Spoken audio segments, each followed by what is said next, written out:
সূরা আর রহমান। রহমান রহিম আল্লাহ তাআলার নামে। পরম করুণাময় আল্লাহ তাআলা। তিনি তোমাদের কোরআন শিক্ষা দিয়েছেন, তিনি মানুষ বানিয়েছেন, ভাব প্রকাশের জন্য তিনি তাকে কথা বলা শিখিয়েছেন। সূর্য ও চন্দ্র উভয় নির্ধারিত হিসাব মোতাবেক কক্ষপথ ধরে চলছে। জমিনে উৎপাদিত যাবতীয় লতাপাতা ও গাছ গাছড়া সব তাঁরই সামনে সাজদাবনত হয়। আসমান তাকে তিনি সমুন্নত করে রেখেছেন এবং মহাশূন্যে তার ভারসাম্যের জন্য তিনি একটি মানদণ্ড স্থাপন করেছেন, যাতে করে তোমরা কখনো আল্লাহ তাআলা নির্ধারিত এই মানদণ্ডের সীমা অতিক্রম না করো। ইনসাফ মোতাবেক তোমরা ওজনের মানদণ্ড প্রতিষ্ঠা করো এবং ওজনে কম দিয়ে মানদণ্ডের ক্ষতি সাধন করো না। ভূমণ্ডলকে তিনি সৃষ্টিরাজির জন্য বিছিয়ে রেখেছেন, তাতে রয়েছে অসংখ্য ধরনের ফলমূল, আরও রয়েছে খেজুর যা আল্লাহর কুদরতে খোসার আবরণে ঢাকা থাকে, আরও রয়েছে ভুসি বিশিষ্ট শস্যদানা ও সুগন্ধযুক্ত ফল। অতএব হে মানুষ ও জিন, তোমরা তোমাদের মালিকের কোন নিয়ামত অস্বীকার করবে?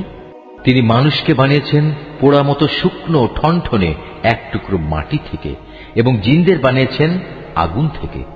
অতঃপর হে মানুষ ও জিন, তোমরা তোমাদের মালিকের কোন নিয়ামত অস্বীকার করবে?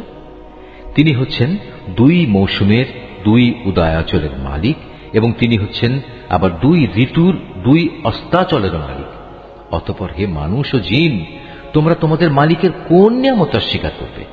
তিনি দুটি সমুদ্রকে বয়ে চলার জন্য ছেড়ে দিয়ে রেখেছেন, যেন তা একে অপরের সাথে মিশে যেতে পারে। তারপরেও তাদের উভয়ের মাঝে রয়ে যায় এমন একটি অন্তরাল যার সীমা তারা কখনো অতিক্রম করতে পারে না। অতঃপর হে মানুষ ও জিন, তোমরা তোমাদের মালিকের কোন নিয়ামত অস্বীকার করবে? এ উভয় সমুদ্র থেকে তিনি মহামূল্যবান প্রবাল মুক্তা বের করে আনেন। অতঃপর হে মানুষ ও জিন, তোমরা তোমাদের মালিকের কোন নিয়ামত অস্বীকার করবে? সমুদ্রে বিচরণশীল পাহাড় সম বড় বড় জাহাজসমূহ তো তারই ক্ষমতার প্রমাণ। অতঃপর হে মানুষ ও জিন, তোমরা তোমাদের মালিকের কোন কোন নিয়ামত অস্বীকার করবে? জমিন ও তার উপর যা কিছু আছে তা সবই একদিন বিলীন হয়ে যাবে, বাকি থাকবে শুধু তোমার মালিকের সত্তা, যিনি পরাক্রমশালী ও মহানুভব। অতএব হে মানুষ ও জিন, তোমরা তোমাদের মালিকের কোন কোন নিদর্শন অস্বীকার করবে? এই আকাশমণ্ডলী ও ভূমণ্ডলে যত কিছু আছে সবাই নিজ নিজ প্রয়োজন তার কাছেই চায়, আর তিনি প্রতিদিন প্রতি মুহূর্তে কোনো না কোনো কাজে তৎপর রয়েছেন। অতএব হে মানুষ ও জিন, তোমরা তোমাদের মালিকের কোন নিদর্শন অস্বীকার করবে? হে মানুষ ও জিন, এ ব্যস্ততার মাঝেও কিন্তু আমি তোমাদের হিসাব নেয়ার জন্য অচিরেই সময় বের করে নেব। অতএব হে মানুষ ও জিন, তোমরা তোমাদের মালিকের কোন নিদর্শন অস্বীকার করবে? হে জিন ও মনুষ্য সম্প্রদায়, যদি আকাশমণ্ডলীয় ভূমণ্ডলের এই সীমারেখা অতিক্রম করার তোমাদের সাধ্য থাকে তাহলে যাও, অতঃপর তা অতিক্রম করেই দেখো, কিন্তু আমার অনুমতি ছাড়া তোমরা কিছুতেই এই সীমা সরহদ অতিক্রম করতে পারবে না। অতএব হে মানুষ ও জিন, তোমরা তোমাদের মালিকের কোন নিদর্শন অস্বীকার করবে?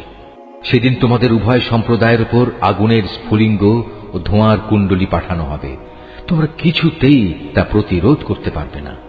অতএব হে মানুষ ও জিন, তোমরা তোমাদের মালিকের কোন নিদর্শন অস্বীকার করবে? যেদিন আসমান ফেটে যাবে এবং তা লাল চামড়ার মতো রক্তবর্ণ হয়ে পড়বে। অতএব হে মানুষ ও জিন, তোমরা তোমাদের মালিকের কোন নিদর্শন অস্বীকার করবে? সেদিন কোনো মানুষ ও জিনের কাছ থেকে তার অপরাধ সম্পর্কে কোনো কৈফিয়ত জিজ্ঞেস করা হবে না। অতঃপর হে মানুষ ও জিন, তোমরা তোমাদের মালিকের কোন নিদর্শন অস্বীকার করবে? অপরাধীরা তাদের অপরাধী চেহারা দিয়ে সেদিন এমনিই চিহ্নিত হয়ে যাবে। অপরাধের নথি তাদের ললাটে এঁটে থাকবে এবং তাদের কপালের চুল ও পা ধরে ধরে হাঁকিয়ে নেওয়া হবে। অতঃপর হে মানুষ ও জিন, তোমরা তোমাদের মালিকের কোন নিদর্শন অস্বীকার করবে? সেদিন তাদের বলা হবে, এ হচ্ছে সেই জাহান্নাম যাকে এ অপরাধী ব্যক্তিরা মিথ্যা বলত। তারা সেদিন তার ফুটন্ত পানি ও জাহান্নামের মাঝে ঘুরতে থাকবে। অতএব হে মানুষ ও জিন, তোমরা তোমাদের মালিকের কোন নিদর্শন অস্বীকার করবে? তোমাদের মাঝে যে ব্যক্তি তার নিজের মালিকের সামনে দাঁড়াবার ভয় করবে, তার জন্য থাকবে দুটো সুরম্য বাগিচা। অতঃপর হে মানুষ ও জিন, তোমরা তোমাদের মালিকের কোন নিয়ামত অস্বীকার করবে? সে বাগিচা দুটো আবার হবে ঘন শাখা প্রশাখা বিশিষ্ট। অতঃপর হে মানুষ ও জিন, তোমরা তোমাদের মালিকের কোন নিয়ামত অস্বীকার করবে? সেখানে দুটো ঝর্ণাধারা প্রবাহমান থাকবে।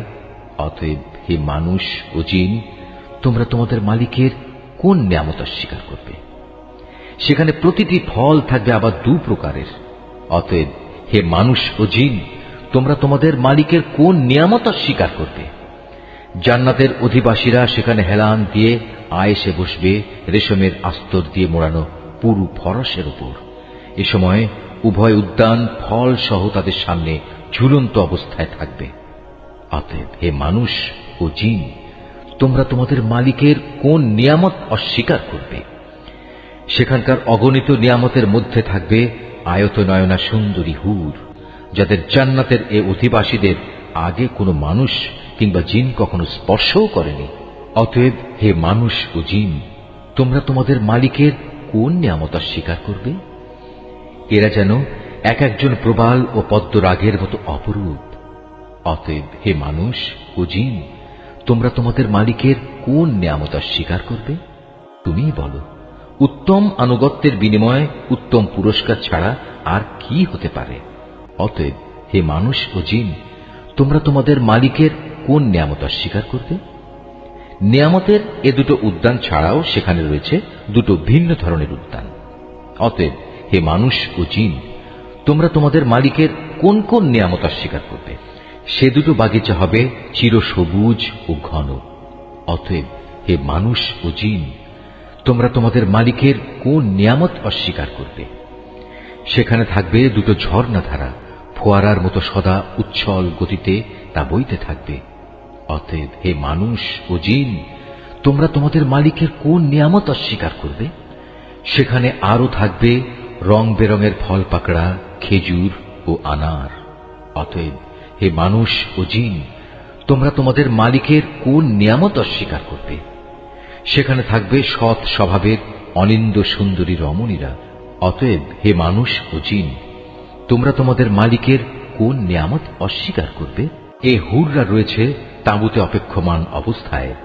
অতএব হে মানুষ ও জিন, তোমরা তোমাদের মালিকের কোন নিয়ামত অস্বীকার করবে? এই জান্নাতের অধিবাসীদের আগে অন্য কোনো মানুষ কিংবা জিন এদের স্পর্শও করেনি। অতএব হে মানুষ ও জিন, তোমরা তোমাদের মালিকের কোন নিয়ামত অস্বীকার করবে? জান্নাতের অধিকারী এ ব্যক্তিরা সুন্দর গালিচার বিছানা ও সবুজ চাদরের উপর হেলান দিয়ে বসবে। অতএব হে মানুষ ও জিন, তোমরা তোমাদের মালিকের কোন নিয়ামত অস্বীকার করবে? কত মহান তোমার মালিকের নাম! তিনি মহাপ্রতাপশালী ও পরম অনুগ্রহশীল।